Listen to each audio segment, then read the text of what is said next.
in high definition. Coverage you can count on. This is WTVM News Leader 9. An early morning crash in Columbus sends a man to the hospital. We'll tell you what officials think may have led to the accident. New light shines on a father showing what may have happened in the moments leading up to the death of his toddler son. Today on the news at noon, hear what investigators have to say about what he was doing on his phone. Hurricane Arthur made landfall down in the Carolinas, now off the coast of New York City. What's our forecast look like for the rest of the weekend? Have a look coming up. Welcome to News Leader 9 at noon. I'm Cheryl Renee. Thanks so much for joining us today. Our top story, a Columbus man is in the hospital this afternoon being treated for life-threatening injuries. Columbus police say that man was driving this Lexus SUV this morning when it rolled over.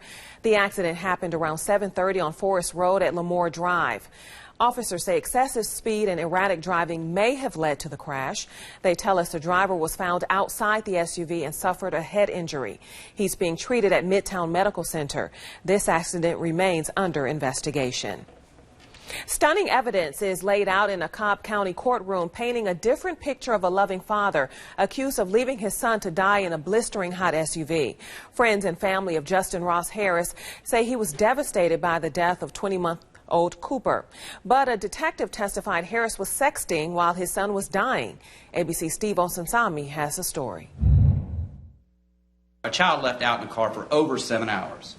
At times, 33-year-old Justin Ross Harris wiped away tears as prosecutors laid out their shocking case, accusing him of leaving his 22-month-old son Cooper to die in a hot car on purpose while he went to work on June 18th. Did he ever call 911 in this case? No, he did not. At a hearing where Harris was denied bond and told he could face the death penalty, the lead detective saying that Harris told them he forgot to drop his son off at daycare, but also sharing that police have surveillance video and receipts from a Chick-fil-A restaurant less than a mile away where Harris and his son ate breakfast before driving to his office. On the surveillance video at Chick-fil-A, how did the child appear? The child appeared wide awake and happy. Police say Harris then strapped Cooper into his car seat at 9:19 a.m. Just 6 minutes later, they say surveillance video from Harris's office shows his parked SUV. They say the child Harris allegedly forgot in those 6 minutes was inches away and hard to miss. While his son was dying, police say records show Harris was busy messaging lewd pictures of himself to women who were not his wife, including one who was 17. 2 months ago, records show Harris reading posts on an online forum called Child Free. Child Free is people who advocate living child free. Something his attorney says he simply stumbled upon. Police say Harris knew a hot car could kill after watching these safety videos just days before his son died, warning of the dangers of leaving a child in a hot car. You see a child left alone in a vehicle, please call 911. Investigators testified that Harris and his wife had 2 life insurance policies on their son, one for $25,000. Harris's attorney still argues the boy's death was a mistake, revealing that Harris is deaf in his right ear and may not have heard his son. And his mind went elsewhere. It's easy to get distracted. Harris has pleaded not guilty to charges of murder and second-degree criminal neglect. A witness for Harris testified that when the father pulled into this parking lot after discovering his lifeless son, he seemed genuinely distraught. I heard the desperate cries of a father who had just lost his son. Steve Osinsami, ABC News, Marietta, Georgia. A Harris County School District employee is now behind bars, arrested as part of a drug smuggling operation. Thomas Gary Brown, a part-time employee of the school district, and Teddy Joe Johnston were taken into custody at a highway checkpoint near the border of Mexico about 2 weeks ago. The seizure claimed more than 200 pounds of marijuana, according to a DA public affairs spokesperson. Agents believe the 2 men were planning to drive back to Georgia with the marijuana. Both Brown and Johnston face 10 years in prison if convicted. Hurricane Arthur blasts its way along the East Coast to bring in the July 4th holiday. Now officials at the U.S. National Hurricane Center have downgraded the storm to a Category 1. The storm brought plenty of flooding and a wave of power outages to North Carolina's Outer Banks overnight. Officials say wind speeds are expected to decrease, but they packed a powerful enough punch to cause plenty of alarm for residents. I didn't know why that happened. I saw 2 trees down there, and they're still down now. So I guess tomorrow we're going to go over there and try to help them. We also, this evening went and repaired the top of the house a little bit. Meanwhile, a new tropical storm warning has been issued for Nova Scotia in Canada, where Arthur is expected to head as it moves northeast.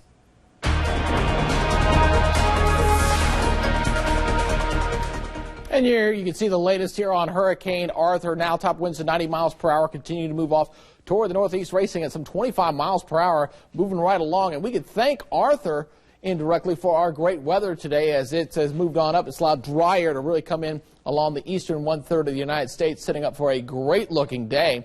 Looking a little closer to home here on the radar, all clear, and we're expecting it to remain clear for today. You're noticing the humidity levels are way down outside. Currently 82 degrees here in Columbus, 79 in LaGrange, 75 in Auburn, 84 in Eufaula. We bottomed out at 66 this morning, and the record for the day was 64. Only missed it by a couple degrees.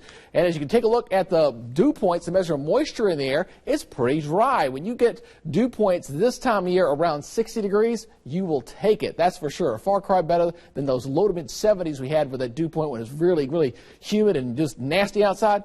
These readings, big flip-flop there, so we're getting a bit of a break from summer for today. Looking at the satellite radar composite again, looking at a lot of clear skies. Had a few clouds across the area, but generally plenty of sunshine, mostly sunny conditions across Alabama and Georgia for today. So the Independence forecast, once again looking like this. You see plenty of sunshine for today, a bit of a northerly breeze. We'll see high today around 89. Well, happening now, 4th of July celebrations have kicked off at the National Infantry Museum in Columbus. And News Leader 9's Janine Donaldson is live from Freedom Fest with a list of activities. Hi, Janine. Good afternoon, Cheryl. We're live from the National Infantry Museum, and behind me was just a Civil War reenactment where they shot the cannons, and wow, there was a loud noise. Now, I'm going to step over here so you can see exactly how many people are over here. I mean, it's a really fun time out here. I'm joined now with Jordan Beck from the National Infantry Museum, and he's going to tell us what's going on today. Well, as you can hear right now, we have the rock band from the Maneuver Center of Excellence rocking the house behind us. You're right, we have the Civil War cannon firing every hour on the hour. We have the Sons of the American Revolution doing musket drills. We have free activities for kids. We have a book signing from a local author, Kathy Maggart. We have our regular world-class galleries, IMAX films, combat simulators. There's just a ton of stuff going on, and our food vendors, too. So it sounds like there's something for the entire family, and if you guys have nothing to do today or you're really just looking for a great time, something for every age, come on down to the National Infantry Museum. The activities will be running until 6 o'clock, and then everyone can head over to Phoenix City to the amphitheater for a concert and, of course, the fireworks. Live from the National Infantry Museum, I'm Janine Donaldson for WTVM News Leader 9. Happy 4th of July. Same to you, Janine. Thanks. Music sounds great. Well, it's time to step into the event zone on this 4th of July. You can still head to Florence Marina State Park in Omaha, Georgia for a big 4th of July celebration. There will be games, boat tours, even a watermelon eating contest. That's today, tomorrow, and Sunday starting at 10 in the morning. If you want to reserve a campsite or cabin, you must call the number on the screen. There is also plenty to do at Callaway Gardens tomorrow. The 4th of July celebration kicks off at 5 p.m. at the Gardens with the Wicked Dixie Kicks, followed by more live entertainment. You don't want to miss the daring acrobatics of the Florida State University Flying High Circus. An annual tradition is back this year, Fire Up the Valley Barbecue in Pine Mountain. The event features live music, children's games, cakewalks, and a firehouse soak down. It's tomorrow at the Pine Mountain Valley Ballpark starting at 11 in the morning. For a full list of fireworks displays around the Chattahoochee Valley this weekend, head over to WTVM.com. There we have all your 4th of July needs, from food tips to fireworks safety. It's all there under the Quick Links tab. Millions of Americans are getting ready to fire up the grills to celebrate our nation's independence. But before you do, there are precautions to take. We'll tell you about them straight ahead.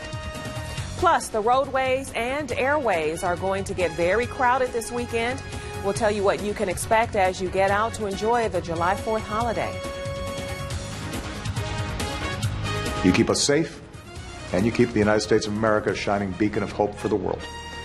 And for that, you and your families deserve not only the appreciation of a grateful nation, but our enduring commitment to serve you as well as you served us.